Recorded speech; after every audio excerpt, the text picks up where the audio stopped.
Uh-huh. I just feel like I've been around the block, ripping up fantasy stock, working around the clock. Look at the view from the top. Researching rookies a lot? No, I just be listening to pods. Yeah, one in particular, I'm just a messenger. Let me just pass on the rock.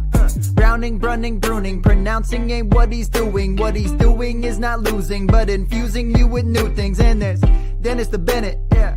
The man is a menace, yeah. Building a dynasty, some of the finest things. Promise you, you won't regret it. Sly as a fox, cultured in pop. Give him his props. Here is a thought, here is a box, and you cannot compare them at all. So don't even try. Careful with the news, but when you use a take, I take up Tony Fire. I mean Dyer, because anyone else is a huge mistake. Whoa, fantasy round table, fantasy round table, yeah. Fantasy round table. Come take a look at the crown, baby. Hey, fantasy round table, fantasy round table, woo. Fantasy round table. Come take a look at the crown, baby. Go. Hello and welcome to another episode of the Fantasy Football Roundtable Podcast. It is Tuesday and we are diving into week 2 of the NFL season. We saw some wild results and some wild injuries. If your team still has a healthy starting quarterback, you should count yourself lucky. We will go over some of the injuries and performances as we look back at each game. That kicks off with last Thursday's game where the Green Bay Packers moved to 2-0 with a 27-18 win over the Washington Commanders. Jaden Daniels, an injured knee, but he is expected to be able to go in week 3.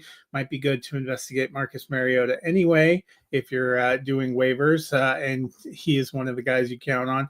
But one guy we know won't be there is Austin Ekeler, who 31-year-old running back, I'll have to look that up, tore his Achilles. He's done for the year. Dennis, could this be it for him?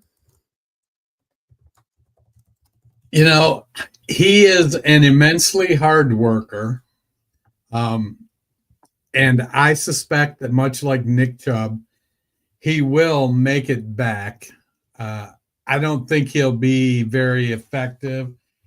He was only RB40 on the year. So it wasn't like he was going gangbusters. Last year, he looked old and slow. This year, he did look a little bit better. Chris Rodriguez is not known for his speed and pop. Jeremy McNichols is a journeyman's journeyman. And Ja'Cory Krosky-Merritt, Bill, if you will, was a 7th-round draft pick for a reason. I know that running backs tend to be a position that can outperform expectations, outperform draft capital. But, Bill was RB 36 on the year. He only caught 35 passes in 6 years of college. Now, one of those years he only played one game, which was that at Arizona or maybe the year before Arizona? Jeremy McNichols seems to be the guy that's going to be the pass-catching back. Caught 103 passes in college, 3 years of college, but he only has one NFL start in like 8 seasons or 7 seasons. Chris Rodriguez only caught 20 passes in college. He's more of a bigger bruiser back, though he did lose some weight off this last offseason, and he did look more explosive this preseason than in the previous couple of years he's been in the league. But that team's going to ride through Jaden Daniels. Whichever running back becomes the guy there is going to be probably flex worthy. Could Merritt pop off? Krosky-Merritt kind of take over the role? He could. It seems that he's a dynasty darling in fantasy football circles. So there is a possibility that Krosky-Merritt could be a top 36 back going forward. And he currently sits at 36. So it'll be something to watch.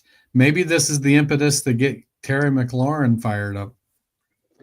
Yeah, I mean, interestingly, McNichols and Krosky-Merritt have both had carries in the first 2 weeks, neither of them a single target. So Going to be interesting to see. Washington definitely they weren't incredible in week 1 against the Giants. They looked a little flat for most of the game Thursday night. Hopefully a long break will help them get right. The Packers won the game, but when is a win also a loss? Well, when you lose a big offensive player, and that's the case. Jaden Reed, who had a broken foot coming into the season, broke his collarbone on a play that ended up never having happened. He is out for at least a goodly long time. We know Tucker Kraft has been going good and Josh Jacobs, but how are we feeling about these receivers? Matthew Golden was the trendy hot pick going into the season. He didn't do anything really in week 1. Week 2, he had 2 targets, no receptions, did have a couple carries. Dontavian Wicks, actually 6 targets, caught 4 passes on Thursday night. Dubs has seemingly been involved, but who do you like in that receiver group? So apparently Reed posted on Twitter that he had successful clavicle and foot surgery. So he got the Jones fracture fixed as well. But when it comes to those receivers, I'm going to refer to the old childhood nursery rhyme, eeny, meeny, miny, mo, catch a packer by the toe. It could be any one of them on any given week. I'm probably going to lean into Dobbs first. Not as explosive as Golden, but Golden is a rookie. Wicks can be explosive. He's a bigger receiver, but sometimes has drops issues. They move Melton to defensive back. Seems I'm missing somebody else there, but so it says Christian Watson said Monday he expects to return to practice after his window opens after week 4, so could be back in October. Reed, they're estimating November 2nd right now. You're right. Melton's a DB. They have Malik Heath. But I think a lot of people jumped on it was going to be Matthew Golden. We just haven't seen a good connection through 2 weeks.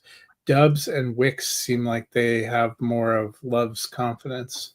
Yeah, right now, it feels like that Dobbs and Wicks are the mid-tier guys that you want to roster, but Tucker Kraft and Josh Jacobs are the 2 guys you really want off this team. Yep. In Cincinnati on Sunday, the Bengals won 31-27 over the Jacksonville Jaguars to move to 2-0. For the Jaguars, it was another interesting game from a pass offense standpoint.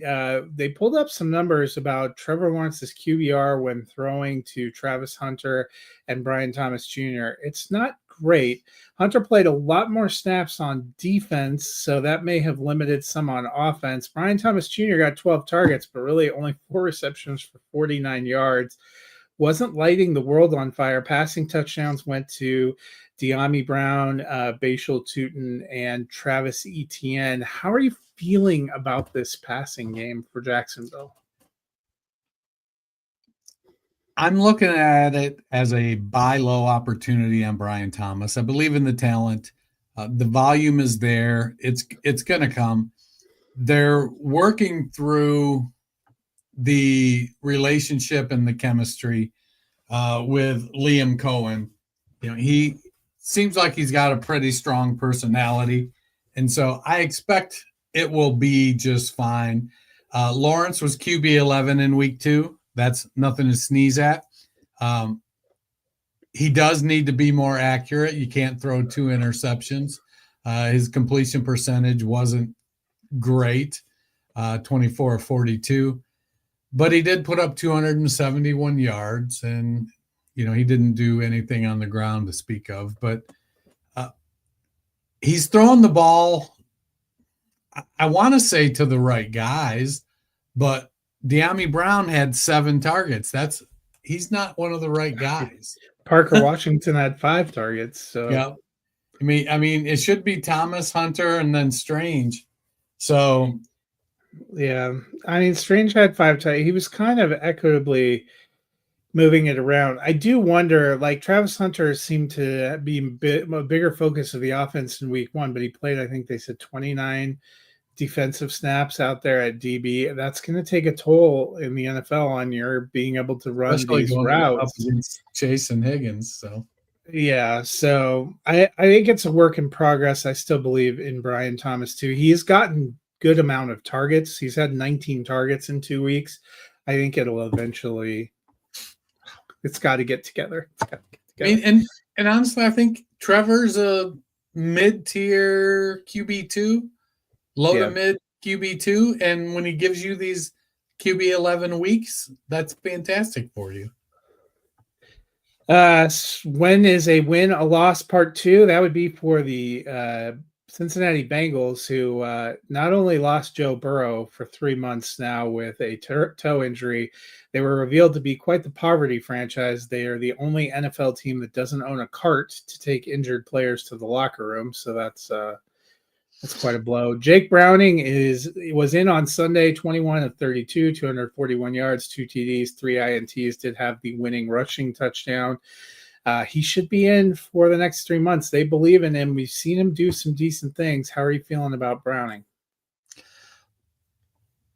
He's kind of, he's like Jameis Winston a little bit. He's a little bit of a gunslinger. He's got nothing to lose. And so for him, he's going to go out there and he's going to sling it around. And when you got Jamar Chase and T. Higgins, it kind of makes it easy. He connected with Mitchell Tinsley, who's like their wide receiver 6. And so that there's a little chemistry there from backup to backup. It'll be interesting to see if Tinsley climbs the depth chart kind of as, a blankie. But it'll be an opportunity for Chase Brown to maybe get a little more work in the running game. Ultimately, Browning is going to do his best Matt Castle impersonation. If he can play 500 ball, go, what is it, 12 weeks? So go 6-6, 7-5, 6-5, however many games it is. That'll keep contention, I think. Yeah, they started 2-0. If they can get to 9-8, might not be a bad sign. So, I think that he played almost 3 full quarters, threw for 241 yards, brought up 3 touchdowns. He's got good chemistry with Higgins and Chase. So the real issue with Cincinnati is their offensive line. Like, I saw some things, people saying, oh, they should go get Kirk Cousins. First off, Cousins is too expensive. Second off, the last thing you need behind that offensive line is a quarterback that's less mobile than Joe Burrow. Yeah, Joe Burrow has never had a line that finished above bottom 5 in the NFL, something Cincinnati should take to heart. One of the morning games that ended up being one of the most exciting was the Dallas Cowboys and New York Giants, a 40-37 overtime thriller. Dennis, we knew Malik Neighbors was good and could get bombs down the field, but Wan'Dale Robinson, 10 targets, caught 8 for 142 yards and a touchdown, had a couple of big, deep balls, including a long of 50 yards. Could he be poised to take a little bit of a leap this year? Maybe. That's what Russell does, is he throws that deep ball, that moon ball, heaves it way up in the air. But somebody had to be the wide receiver 2 across from Neighbors. Last year, Wan'Dale's ADOT was 4.5 yards. Through 2 games in 2025, it's 9.2 yards. His targets are up a little, but his yards are up a lot. Yeah, he looked really good. I mean, they threw a couple of bombs. First of all, I'd like to say NFL do better. There were 9 games in the early window. The only one that was made available in my local market was this game. So I watched a lot of Dallas Giants interspersed with going to other teams' highlights. But I thought Wan'Dale looked good. I thought Russell looked better. To be curious to see, like, if the Giants, they have a non-zero chance of beating the Chiefs on Sunday Night Football. And if they do, not only will I feel an immense amount of joy in my heart to see Kansas City go to 0-3. But I mean, they might have a little friskiness. They might at least be more fun to watch than they were last year. Yeah, but the question I came out of that game with was, did we see a changing of the guard at running back? Scadaboo had 11 carries for 45 yards and a touchdown. He had 3 targets with 2 catches for 14. While Tracy still had 5 targets and 4 catches, he only had 5 carries. And there's talk about Tracy being more involved in the return game. And that typically means that you're going to lose touches at the primary position. It's something to definitely watch. I don't think Scadaboo's probably widely available, but if he is, he may be somebody to add. And next week, I don't know that I'd like to think I've got better flex options than Scadaboo next week, but 2 weeks from now, we might see Scadaboo in the 18 to 20 opportunity range starting to be consistently. If he can pick up the blitz when he's in there in the passing game, his dad was a college wide receiver. He's a good pass catcher. He's a bowling ball of a back, and he runs hard. I think one of the big challenges for him will be with that play style. He's going to be much like Isaiah Pacheco in will he be able to stay healthy, constantly running into people? Meanwhile, for Dallas, second week in a row, they've made an effort to get KaVontae Turpin going on offense. They give him carries. They target him in the passing game. He even had 4 for 47 and a touchdown. He's involved in special teams. Would he be a better stash than Jalen Tolbert at this point? It sure seems like it. I would, Tolbert had 4 targets and Turpin had 4 targets. They're different type of players, and what ultimately happened, I think, was that George Pickens made Jalen Tolbert redundant. Tolbert is a bigger receiver like Pickens, but he's not as good as Pickens. You have CeeDee Lamb in the slot, so now you need that X factor weapon type of player, and that's more Turpin than it is Jalen Tolbert. Javonte Williams is crushing it this year, so that takes a little bit of pressure off of Dak, but hell, he still threw the ball 52 times. Yeah, I just like Turpin's versatility too. I'm not, much like you talked about Scadaboo, I'm not rushing to start him right now, but it is interesting. They're scheming to get him the ball, and they're scheming to get him the ball early. I think he would have had more targets, except for he went out with an injury for a little while in the middle of that game. I mean, he's 5'7" and like 165 pounds. Wan'Dale Robinson's not very big either, and they were throwing the ball. He's down the. Robinson's field. A little closer to Tyreek Hill kind of build. Onto a game that ended up making both of us happy, but was quite lopsided, and that was Chicago Bears going into Detroit, losing 52-21. 2 weeks in, I have to say I'm not really impressed with Caleb Williams trying to take a step forward in Ben Johnson's system. How are you feeling about him?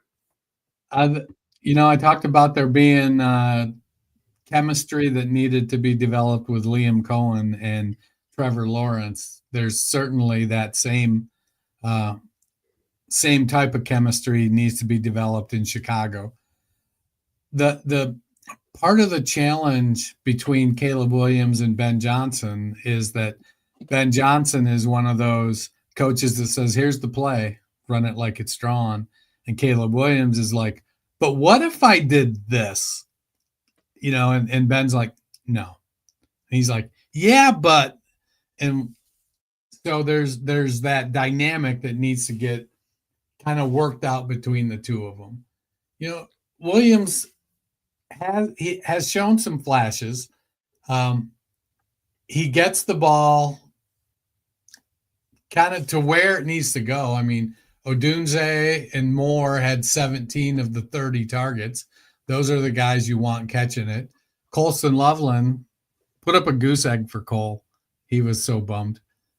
Ended up losing that to happened Beth. to me too.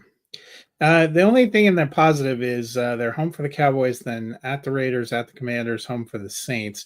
That's a stretch to try to get things right, because after that, at the Ravens, at the Bengals, versus the Giants might not be hard, but at the Vikings, another division game, home for the Steelers, at the Eagles, at the Packers. They play the Packers twice in 3 weeks in December. So they have a couple weeks to try to get better. So far, it just doesn't look good, and it doesn't look right. And now they're 0-2 and 0-2 in the division. Kind of a rough start. Well, after week 1, I had some concerns about Detroit's defense. Now, Campbell certainly had something to prove against Ben Johnson, but the Lions had 18 pressures with 4 sacks and 2 turnovers against Caleb Williams and Ben Johnson. So, but you're feeling better about the Lions, right? I mean, 52 points. Their offense looked like it was clicking. It was, but that was one of those emotional games, though. You've got the coaching rivalry after Ben, probably staying a year longer than he needed to because he felt like they could go win a Super Bowl. I saw something today. Somebody said something about bad blood between Ben and Dan Campbell, and I don't think there is bad blood. It's a rivalry. They're in division. Would Campbell have probably preferred him to go somewhere outside of division? Sure, but he didn't. So it makes for great press. It makes for a great rivalry. You love those things in sports. Meanwhile, the Rams went to Tennessee and got the 33-19 victory. We saw Blake Corum get a little bit of run here. 5 carries, had 44 yards and a touchdown. Still 17 carries for Kyren Williams. No targets for Corum. But do you think this is a sign he might have a little bit of a role this year? He's going to have a little bit of a role. He's the backup to Kyren Williams, and Williams isn't going to play 100% of the snaps. Williams had 2 targets, 19 total opportunities. He needs to get a little more efficient. 3.9 yards per carry isn't great. And he's not getting the passing work he used to a couple years ago. But none of the other running backs are getting it either. It's all about Adams and Nacua when it comes to the passing game. Corum looked good, 8.8 yards per carry. Not the best stat to measure running back efficiency, but he did put the ball in the end zone. I think if you get cute and try to roll Corum out this week and steal some points in your flex, you're probably going to be disappointed. Yeah. Meanwhile, the Titans fall to a tough luck 0-2, but rookie Alec Eomenor looked pretty good in week 1. Pretty good in week 2, 6 targets, tied for a team high with Chigakonkwo and Calvin Ridley, caught 4 for 56 and a touchdown. Do you like him as their wide receiver too? I do. He gives Tennessee a viable option at wide receiver too, something that Van Jefferson, Tyler Lockett, and Chimera Dike didn't give him. So maybe there's more to his game than the one game against Travis Hunter. They threw the ball to the guys they should be throwing the ball to. What did I write up here? He played 76% of the snaps through 2 games versus 90% for Ridley. So Ridley's running more routes. But Eomenor went from 72% route participation in week 1 to 84% in week 2. They're kind of running as a 1A, 1B combo right now. So that's sort of where I would expect it to continue. They're both kind of wide receiver 4s with upside until Cam Ward, maybe even wide receiver 5 with upside until Cam Ward kind of hits his stride here in the NFL. Next up, the New England Patriots went to Miami, got the 33-27 victory. Miami's offense kind of all over the place. Only 3 carries for TreVeyon Henderson this week, only 2 targets. Ramondre getting more targets, was their leading receiver, but they really kind of spread it around. Not a super impressive day for anyone on the ground or through the air. Have we firmly returned to the Josh McDaniels New England Patriots offensive era? Oh yeah, it's definitely going to be a little bit confusing. When Vrabel said they needed to do a better job running the ball, I don't think any of us envisioned that meant 10 carries for Drake Stevenson May. and Drake May. So, but I think there is a little bit of clarity. Kayshon Boutte still leads the way in snaps, and his route percentage did drop from 98 to 72%. But he did miss some practice time this week with a shoulder injury. So while he only got the one target this week and he did convert it into a touchdown, it does feel like Boutte is the top receiver there. But Diggs is still coming back from the injury, and as he gets healthy, I think he's going to push that. Mac Hollins, I think, led them in snaps this week, if I remember correctly, but I could be wrong. Always a great sign. Yeah, I just think it's going to be buyer beware with New England's offense, unfortunately. Probably one of the better starts would have been Antonio Gibson, because he made minor contributions on offense, but he got that kick return touchdown. So meanwhile, Miami, they got trucked in week 1.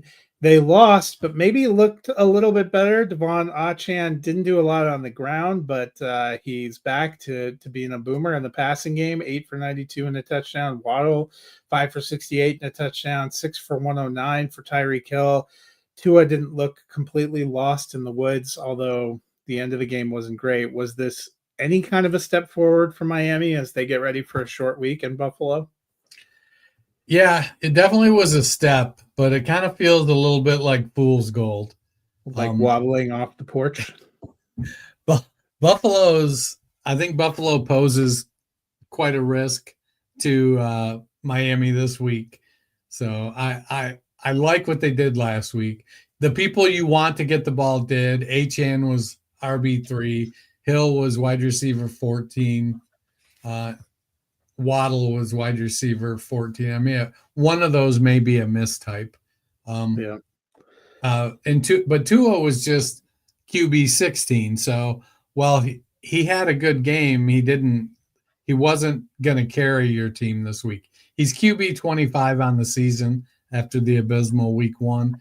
It feels like this is going to be this feels like these last 2 weeks. This is what the Dolphins season is going to look like. It's going to be a roller coaster. San Francisco went into New Orleans, got the 26-21 victory. Mac Jones, who is probably going to be their starter in week 3 and maybe for a few weeks after that, 26-39, 279 yards, 3 touchdowns, no interceptions. Do you think the 49ers can do well with Mac Jones? So, have you ever heard of Wally Pipp? Mm-hmm. No, I don't think Mac Jones is going to Wally Pipp. I mean, I don't think they prefer him, but I think there is a reason they went to go get him. I thought he was better than Trevor Lawrence last year in Jacksonville. I'm sure Brian Thomas Jr., probably that meme of Wolverine looking at a picture and crying. He probably looks at Mac Jones' picture every day. Yeah, I mean, Jones, I'm surprised they threw the ball 39 times. It felt like they were going to kind of turtle up a little bit and try to run the ball a lot more, but only 13 carries for McCaffrey. The big thing with Jones, he's not an elevator. He does have ability.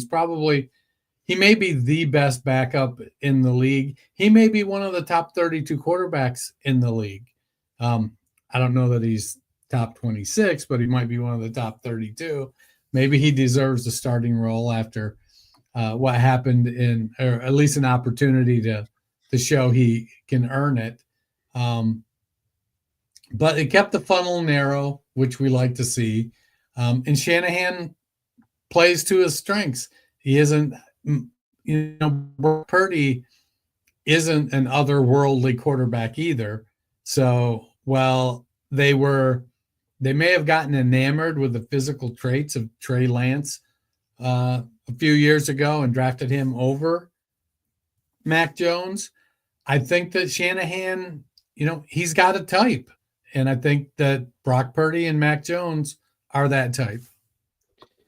Meanwhile, Juwan Johnson, a player that you have long been fascinated by, seems to have found the right offense and the right setup for him in New Orleans this year through 2 games, 20 targets, 13 receptions, 125 yards, and a touchdown.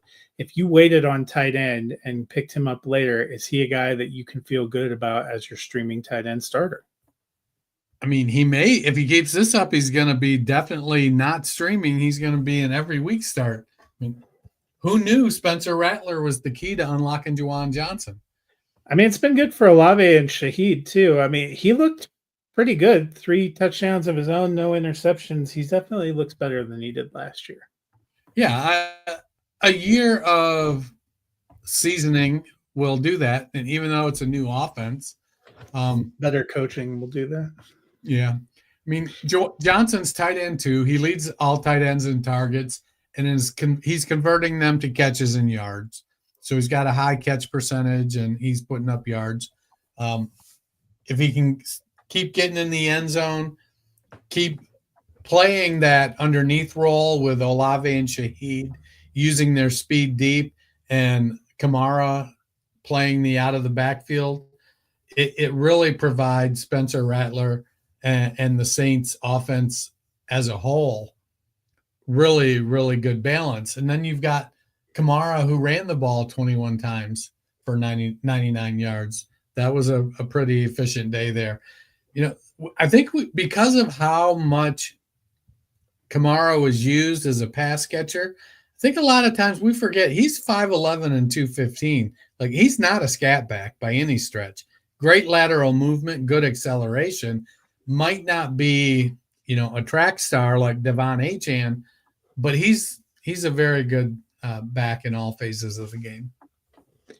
The Buffalo Bills went to the Jets and won 30-10 pretty comfortably. The Bills have now put up 71 points in 2 games, have won 2 pretty impressive games, one blowing out a division rival, one a pretty monster comeback. Do you think they're the front runners in the AFC right now? They seem like they are. I picked the Jets in this game. They were playing at home, and the way that Buffalo gave up 10 minutes into the game, you were like, I've made a horrible mistake. Oh my gosh. The way Buffalo gave up yards to Derrick Henry and Lamar Jackson last week. I know they fixed their defense a little bit week to week. At least against the Jets, they did. Yeah. Well, we'll see how they get Miami this week. I don't know if that's going to be that much worse. Speaking of the Jets, no, I think if Buffalo can stay healthy, the week one was a passing game explosion. Week 2 was a running game explosion. They had 10 different players get targets on just 27 attempts this week. 12 of 27 targets this week went to tight ends, and no running back or wide receiver had more than 3 targets. That is not ideal for fantasy, let me tell you, unless you're banking on the tight ends. Meanwhile, for the Jets, speaking of not ideal for fantasy, Justin Fields did not look good while he was in there. Only 3 of 11 for 27 yards, and then got knocked out with a concussion. Tyrod Taylor was able to come in and get a touchdown, but I wouldn't say he looked a lot better. They couldn't run at all. If Fields is out, are we just off this Jets offense?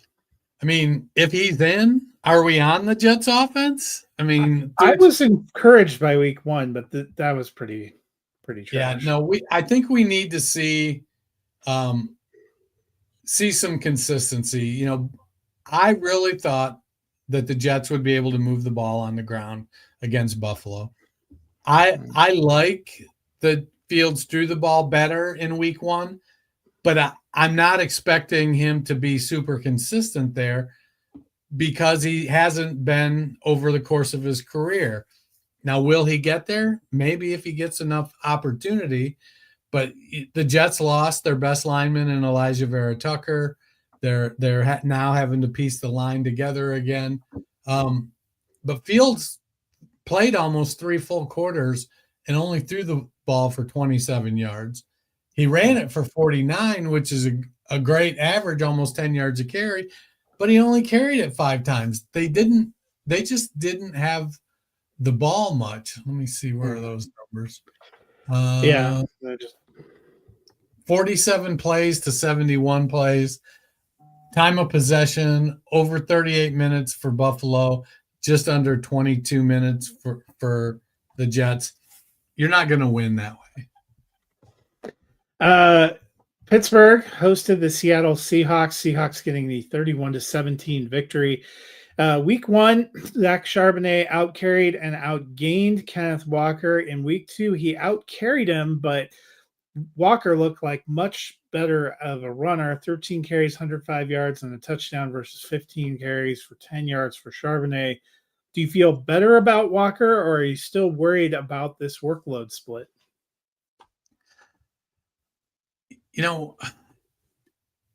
It was a great example of the pendulum swinging back in the other direction. Charbonnet's RB44 on the year. I thought I put Walker's RB36 after having a big week in week 2. So neither one of them are really running away with the job right now. Charbonnet had a 65% to 35% snap advantage. And even though he out-touched Walker this week, it was Walker who was able to express his ability to run in that Kubiak offense. He looked great. If he keeps playing like this, then I think it moves more to a 60-40 kind of approach, maybe even 65-35. The challenge is Walker gets dinged up. And if he doesn't if he can stay healthy, he's going to be great. I think Charbonnet would be good in this offense. I think Walker can be great.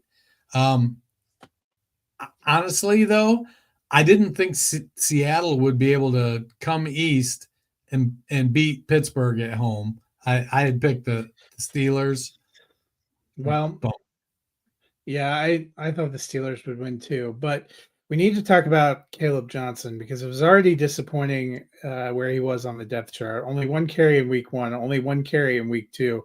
He may get no carries or be a healthy and active by the time we hit week 3 after making an incredible special teams gaffe.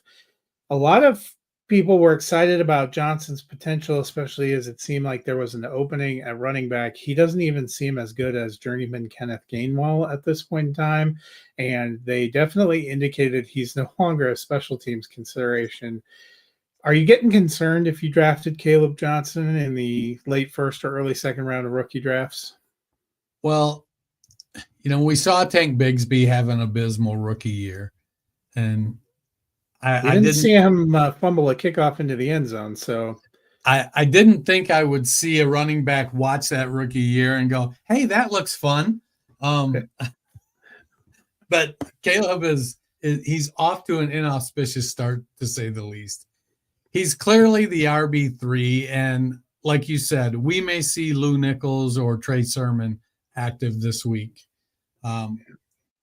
with Johnson kind of taking a breather.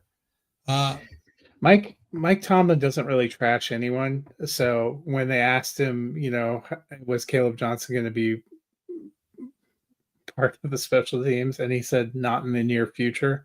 That was about as close as you get with Mike Tomlin saying GTFO. No, I think, he has an uphill climb ahead of him, but he's got good draft capital. They're not going to just ditch him. They like what they saw. They have expectations. He's not meeting them right now. If you are in Dynasty and you believe you may be able to get him pretty cheap, you might, if you find a manager that has him and they're like, you might be able to get him for a second and a third or maybe 2 seconds just to kind of throw him on your bench and let him ride. Wait till next year. The Cleveland Browns went to Baltimore and came away with a 17-41 loss, but Quinshon Judkins, who signed just prior to week 1, was active and on the field in week 2, 10 carries, 61 yards, a long of 31, so 9 carries for 30 yards and a 31-yard scamper. Did catch 3 passes for 10 yards on 3 targets. How did you feel about Judkins? It kind of meets the expectations. Jerome Ford was still plenty involved. He had 6 carries and 6 targets, caught 5 passes. Samson was involved too, 4 carries. He had 3 targets as well. Yeah. So right now, I want to see somebody grab a big chunk of the offense there. 13 touches, 12 touches to 7 touches. That's an ugly mess for fantasy. I don't know. You're going to struggle trying to play whack-a-mole with who gets the touchdown if you're picking the running backs and that's how they keep using them. But it feels like Judkins will probably push Ford out of the way a little bit more. He caught the ball well. He did show some explosiveness. When he gets 100%, we're probably 3 weeks away from Judkins with 65% of the volume. If he doesn't get suspended. Yeah. Meanwhile, for the Ravens, a very pass-heavy day. They only rushed for 45 yards, which is kind of a shock. 45 yards would have been a per-carry average, it seemed like, for Jackson and Henry in week 1. But they did throw it all over the field, including to Devontae Walker. He only got 2 targets, but he caught both of them for 26 yards and 2 touchdowns. Any interest? Nah. Not buying it. He's the wide receiver 5. So, I mean, 4 probably. You think he's over Tylan Wallace, who also caught a touchdown? I guess and has been there a little longer. I forgot they have Hopkins and Yep. and Rashad Bateman. Yeah, so well, you never know. Even a blind squirrel catches a pass every once in a while. Dennis. Yeah, but you're not gonna win your fantasy league with blind squirrels. Now, I think if you're in a dynasty league, you're looking at deep rosters, deep benches. Sure, roster him. If you're playing, if we're playing redraft, this was just an outlier game, and you don't, if anybody in my league wants to go and waste fab on Tez Walker, feel free. I'm going to outbid you, but go ahead. I'm just saying that to get you to spend more money on it. Meanwhile, a heartbreaking game for me in the afternoon. Went to the Denver Broncos 28, the Indianapolis Colts, a referee-aided 29. For the Broncos, Troy Franklin, 9 targets, caught 8 for 89 and a touchdown. He was red hot in the preseason. Looks like he may have taken a year 2 leap. How are you feeling about Franklin? He's got chemistry with Nix going all the way back to college a couple of years ago. And I feel like he has deep speed, and that's a threat to Marvin Mims' role. Cortland Sutton had a disappointing game, but it's one of those things where you just sort of have to take it in strides. I think Sutton's going to be their number 1. I think Franklin and Mims will continue to sort of rotate by ability. I'm curious to see what happens with J.K. Dobbins. I think I would bet on Franklin to be the number 2 receiver. Yeah, I mean, I could see that if for no other reason than what did Peyton draft Mims, or was he already there? Peyton drafted both Mims and Franklin. But it's really the way Franklin's been playing, and they still use Marvin Mims a lot on special teams.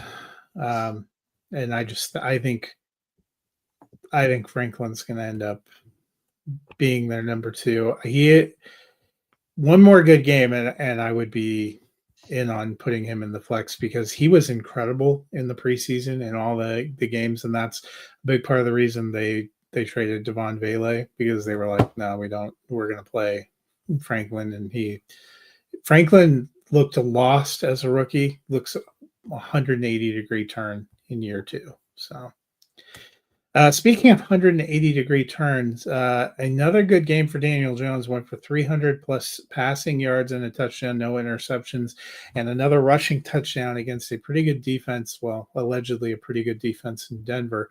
Are you starting to be a Daniel Jones believer? I think you have to. Like, Anthony Richardson is not a I threat. mean, he looked like Joe Montana. So, And they've got probably the most talent around him he's ever played with, going back to college. Per Matt Harmon via NFL Pro, Jones was blitzed on 71% of his dropbacks on Sunday. And he was 16 of 25 for 265 yards and a touchdown. Historically, Jones has really struggled with pressure. And if I remember correctly, I'm pretty sure I picked Denver. Yeah. yeah, Because I picked them too. I expected the Denver defense to make Jones so uncomfortable that he would revert back to form. Yeah, he would try to make some stuff happen. But, I mean, Josh Downs, 6 catches on 8 targets. Tyler Warren, 4 on 7 targets. Pittman, 4 on 5 targets. Would have been nice to see, a little more consolidation in the yardage and maybe more in the touchdowns. But Jones played well against Denver, and, they eked out a win, and maybe Shane Steichen is turning the heat off of that seat. Maybe. Still a few games left here. Let's get to Panthers go to Arizona, a 27-22 victory for the Arizona Cardinals. It was a rough start for Carolina, but they came on strong. Bryce Young ended up having a pretty good day, 35 of 55, 328 yards, 3 touchdowns, an interception. Almost was able to bring him back. Great connection with Hunter Renfrow, Jatavian Sanders, Teteroa McMillan. Was this an encouraging step for Bryce Young? Well, not throwing 2 touchdowns to Hunter Renfrow, definitely not encouraging. Well, I just think Leggette's not great. He had 8 targets and caught 1 pass for -2 yards. Yeah, he had a tough day. No, so Young had 5 turnovers in the first 5 quarters of this year. And then he's starting to play well. 3 second-half scoring drives, and they weren't cheapies. It was a 76-yarder, a 93-yarder, and then a 76-yarder. So that's got to build his confidence. I'm sure Dave Canales does not want to continue to run the 55 pass attempts versus 79 rush attempts offense. So they probably want to even that out a little bit. And with Chuba Hubbard and Rico Dowdle, it feels like they should be able to do that. But Bryce Young has some talent. Tet McMillan, Jatavian Sanders, they've got some players there. Let's see. I don't think they're division winning caliber. They've got a couple pieces, but if they can add, whether it's Leggett or Mitchell Evans, or that Jalen Coker gets back and provide something to that pass game. If somebody can do something there, then that's going to be definitely a positive step. They just need to make sure that they're protecting Young, giving him lanes to throw in, and he usually is going to make a good decision. Meanwhile, our favorite Arizona offense continues to be a slog for both fantasy and to watch. Not much to speak of rushing wise or passing wise. 6 for 78 for Trey McBride is okay, but for a good week 1, Marvin Harrison 2 for 27. Running not great. So Arizona, kind of an uninspiring offense to me. Yeah, I mean, it was good to see Trey Benson get 6 targets, catch 4 for 30. Connor's RB 25 on the year. Benson's RB 36. Connor outsnapped him 30-24. So they're kind of splitting things pretty evenly. 17 of the 25 targets in this game, though, went to tight ends and running backs. And if you roster Marvin Harrison, that's not great, Bob. They need to get the ball to to Marv, run him on routes that are conducive. Arizona is the most uninspiring 2-0 team in football. Yeah, they're definitely a team I could see going 9-8 and still changing coaches. People forgetting they exist. The marquee game of Sunday afternoon was the Super Bowl rematch. Philadelphia Eagles went to Kansas City and got the 20-17 win. I have to be honest, this was not that great of a game to watch. Jalen Hurts, 15-22, but only 101 yards, no touchdowns, no interceptions. Second kind of a dud passing game in a row, following a lot of curious dud passing games at the end of 2024. Is it time to start worrying about the passing game assets in Philadelphia? You have to, I think, have right-sized expectations. With Hurts at quarterback, the team pass attempt rankings in his career, they were 32nd in 2021, 23rd in 2022, 21st in 2023, and 32nd in 2024. So even in their good years, they're still bottom third in the NFL in pass attempts. So what are you riding on then? You're looking for efficiency. A.J. Brown, 5 for 8. That's not too bad, but only 27 yards. 4 for 6 for Devonta Smith, only 53 yards. They're going to have to do work with the volume they get. It definitely pushes down what you're looking for, where you want to draft them next year if this continues. Right now, A.J. Brown is wide receiver 83 on the year, and Devonta Smith is wide receiver 65. Yeah. That you paid a high price for that production. So, well, and this game came with, Dallas Goedert already missing a week with injury. I thought maybe that would help, and I guess that it just essentially gave A.J. Brown his volume of dump offs 5 yards from the line of scrimmage. Speaking of offensive disappointment messes, Kansas City. They can't run. Pacheco, 15 carries for 47 yards for the season. Tyquan Thornton, through 2 weeks, appears to be their biggest offensive weapon, which makes Patriot fans laugh. How are we feeling about Kansas City? Well, the sizzle is gone. Mahomes is QB4, but he's doing it on his legs. So, he has Mahomes. Let's see, he has 129 yards rushing through 2 weeks. The rest of the team has 96 yards rushing. So not having their wide receivers is crippling this offense. Rashee Rice and Xavier Worthy. With Marquise Brown as your wide receiver 3, you look at that and you're like, wow. Brown had a great week last week, but he was kind of taken out of the mix this week, 5 for 5 for 30 yards. They just didn't have, Juju Smith-Schuster, Nico Remigio, I think he's a tight end, and then Tyquan Thornton. They just and it feels like the Thornton touchdown was just kind of a Hail Mary type of. Yeah, I mean that's all they're really doing with Thornton is bombing it down the field, but at least he's making it interesting and catches one or two. It just they were kind of an uninspiring team to watch last year, and if possible, they're less inspiring. I honestly don't know what to make of. I think NBC is now looking at having Russell Wilson in his home opener against the 0-2 Chiefs and feeling like Joe Bluth made a horrible mistake. Right. That is not an inspiring Sunday Night Football matchup either. Both those teams need work to do. Speaking of, we still have 3 primetime games left. Speaking of offensive misfires, the Falcons went to Minnesota, got the 22-6 victory. Atlanta's been really good running the ball. They were again on Sunday night. Penix only 13 of 21 for 135 yards, had 298 yards and a touchdown in first week. No interceptions yet. How are you feeling about Penix through 2 weeks? Well, I mean, he's QB 23, so he's still super flex worthy. It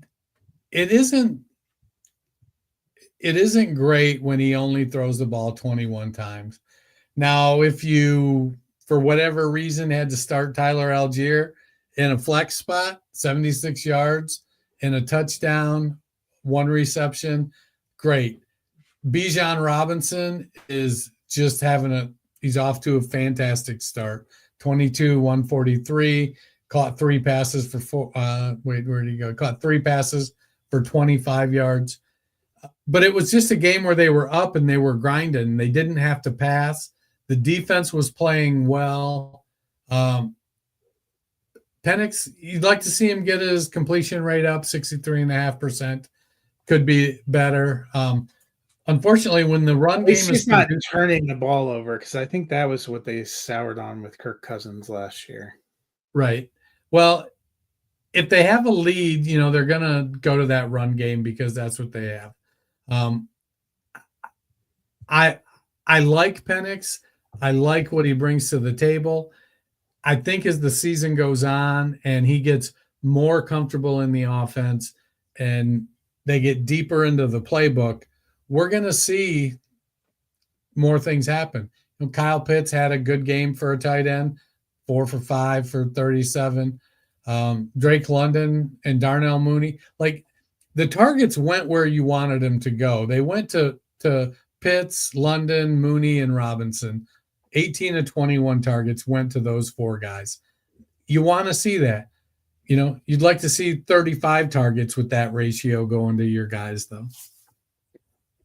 Meanwhile, J.J. McCarthy has played 8 quarters. Only 1 of them was good, and it wasn't any of the 4 that were in this game. 11 of 21, 158 yards, 2 interceptions, fumbled 3 times, lost 1 of those.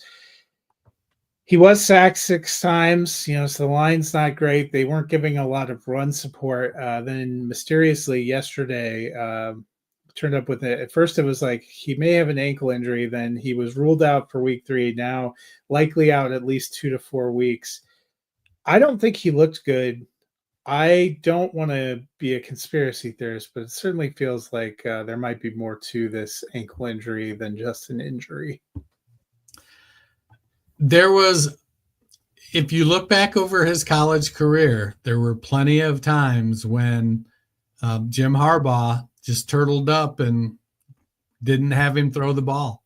They were going to run the ball with Khalil Mullings and Donovan Edwards and stuff. So as an Ohio State fan, go Buckeyes. I'm here for it. But as if somebody Carson Wentz comes out, not so much.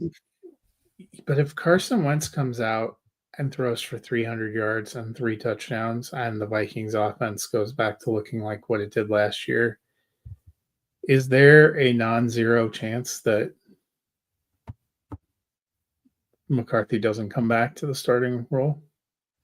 Sure. If the team is playing well, and it depends on how much Kevin O'Connell buys into you can't lose your job to an injury. But, we saw it with Bryce Young. They pulled in, put Andy Dalton in, mysterious injury. A few weeks later, he's back in, finished out the season pretty well. But that was a mysterious injury for Andy Dalton, indicating that they wanted to put Bryce back in because they weren't winning games. So, if Carson comes out and doesn't look good and they're not winning games, he's not going to stay in there either. I'm saying, what if he comes out and looks good and they start winning games? I think that's where you have to have the question. Well, if that happens, I think we need to go to Carson Wentz's house and look for his J.J. McCarthy voodoo doll. There you go. Monday night, we had a doubleheader. The first game, the Buccaneers outlasted the Texans 20-19. The Texans scored late to take a 5-point lead. A little over 2 minutes left. Baker came out. At no point during that drive did I not think Baker was going to take them down and get a touchdown and win the game. That just feels like who he's become with Tampa Bay. So I have to ask, has he become one of the most clutch NFL quarterbacks?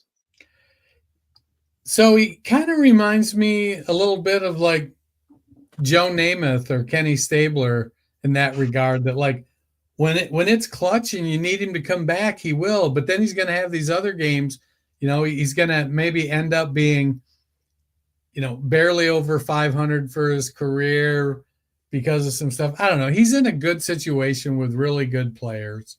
And he's fiery, and he's got a TV personality. He's a guy that we're going to see in the media when he retires. He'll be calling games. He's going to be the next, Tony Romo. Or don't put that evil on him. Tony Romo's the worst announcer in the history of time. So, but Mayfield's QB7. Maybe he could be Troy Aikman. Maybe. I don't know. Aikman feels kind of dry. He's Romo is less dry. Aikman's pretty dry. But they have a narrow funnel. Evans at wide receiver 40 with 11 was wide receiver 11 this week. Abuka sitting at wide receiver 13 was wide receiver 7 this week. And Bucky Irving, RB 11 on the year, was running back 6 this week. So, they got the ball where they needed to go with it. They didn't get enamored with spreading it around.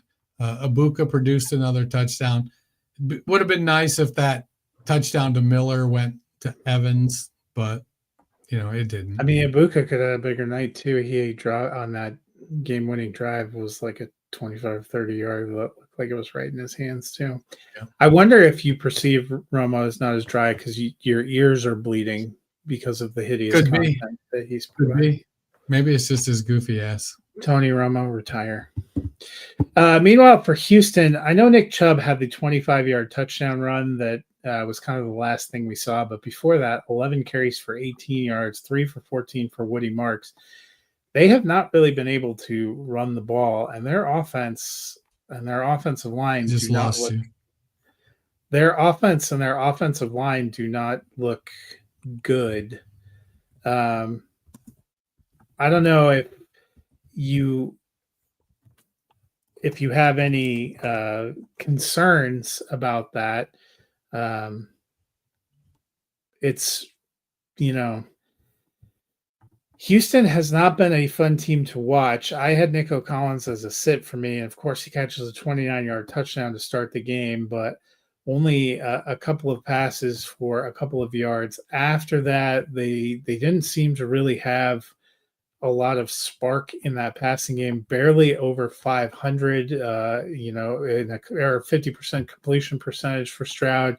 They weren't able to run the ball. I still think something's off with this Texans offense. How are you feeling about them? So they're having to play rookies around Nico Collins. They lost Joe Mixon, who was a grinder all around back. Yeah, he wasn't super efficient, but you could count on him. Nick Chubb, the burst isn't there. Dario Gumbawale, to be fair, never had any burst. Damian Pierce has fizzled. I thought he might make a bounce back this year. And Woody Marks, for as good as he was at catching the ball in college and stuff, and I don't know that he's feature back material in the NFL. So Tank Dell is out. They're having to play Xavier Hutchinson. Christian Kirk is out. They're playing Jalen Noel or Jaden Higgins, and they don't have a lot in the way of elite weapons, and they don't have much of an offensive line. So, well, I get it. You want a quarterback that's an elevator, a la Joe Burrow. Stroud isn't an elevator. He can give you a little bit of a boost. He ran a little bit yesterday, which was interesting to see because he's a decent athlete. He just almost flat refuses to run. He ran a little bit yesterday. So if they get out there and are able to keep the ball. Like Houston ran 46 plays, Tampa ran 72. Their time advantage, time of possession, 37 minutes to 23 minutes. Houston actually averaged more yards per play than Tampa. They just had the ball half the time. And so they weren't able, they just didn't have the opportunity to convert. Yeah, I mean, Houston had a few big plays, but they just couldn't put anything together. I think they still don't look right. The second game for Monday Night Football was less inspiring than the first, probably less inspiring than Sunday Night Football too. Chargers won 20-9 over the Raiders. We're actually up 17-6 at the half, so almost no scoring in the second half. Dennis, we were excited about Omarion Hampton going in. He did not do a lot, even though the Chargers looked good in week one. Last night, almost, pretty much an even split in touches with Najee Harris, each of them with 8 carries. Harris actually with 2 receptions for 20 yards. Hampton only 1 reception for 1 yard. And actually dropped one of the targets that came to him. Is it time to pump the brakes a little bit on Hampton being a fantasy starter? I don't think so. I mean, he's a rookie running back, and you're going to have those ups and downs. Is he maybe more of a flex play than an RB2? Sure. I buy into that, but he's not a guy you're going to put on your bench. You drafted him high. You're going to try to find a way to get him into your lineup. The Raiders, they're 4th in run defense through 2 games, and they were 13th in run defense in 2024. So they're no slouches against the run. Hampton had the longest run of the night for the Chargers, but they spread the ball around, which was a concern coming into the season. Even before they drafted Hampton and they had Harris, we expected them to use another back with some decent volume. Well, they drafted Omarion Hampton, and what do we expect? We expect them to use another back with decent volume. Let's hope that it starts to shake out, because Hampton is able to express his athleticism a little more. But Najee Harris isn't, it's not like, he's not a terrible back. He's just not really good. He's okay. He's a grinder. He's a pounder. Doesn't have a lot of explosiveness, but he's a big, run hard, fall forward guy. Meanwhile, for the Raiders, 3 big interceptions from Geno Smith, kind of dooming them, but they haven't been able to run the ball much either. Genty only had 38 rushing yards week 1, only 43 here in week 2. What is up with the Raiders offense? Well, they have a mediocre offensive line. They had the 23rd ranked unit in 2024, and it's improved all the way up to 21st through 2 games in 2025. So, they need to get better there, and we see it all over the league.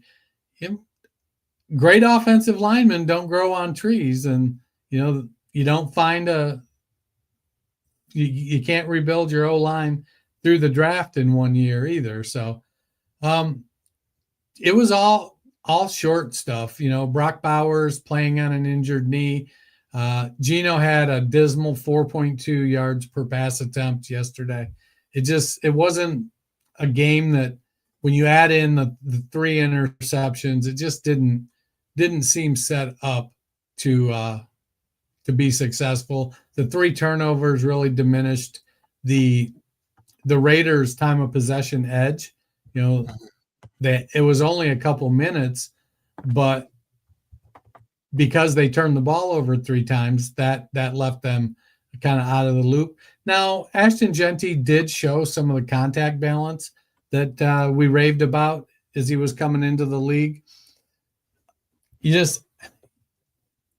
How much you're not going to, had 11 carries. You're not going to get who had the 11 carry 100-yard game last week. I forget who it was, but you don't get those. You don't get a lot of those games. You just don't. So 11 carries, almost 4 yards a carry, behind a mediocre offensive line. I'm not worried about Genty. He's going to continue to get the volume. I mean, Zamir White had 2 carries. He was the RB2 in the game. So, and he appeared early. Then I blame Tom Brady. He was in the coach's booth, trying to help them. It didn't work out. So we'll see how the Raiders go. It's been a little bit of a rough start for these rookie running backs we were all so excited about. I mentioned Hampton and Genty. I didn't mention RJ Harvey. He did not get much run in week 2. I'm trying to think who else. Travion Henderson didn't get a lot of run. Quinshon Judkins might have had the best week of those big rookie. Or actually, Cam Scatterbo probably had the best week of those rookie running backs. So hopefully better times are coming. That's a wrap on the week 2 recap. We'll be back on Thursday to preview all of week 3, which kicks off with the Miami Dolphins at the Buffalo Bills and ends with a real banger on Monday night, the Detroit Lions at the Baltimore Ravens. So a pretty good week to look at. Which Lions team showing up? I know it's outdoors on the road, so it does make me a little nervous. Dennis, if the people need something to fill their time, what can they do? Join us. Go to your favorite podcast platform, hit that search bar, type in the Fantasy Football Roundtable podcast, give us a subscribe. Help us out. Well, that'll do it for us today. We will see you on Thursday. Until then, have a wonderful week.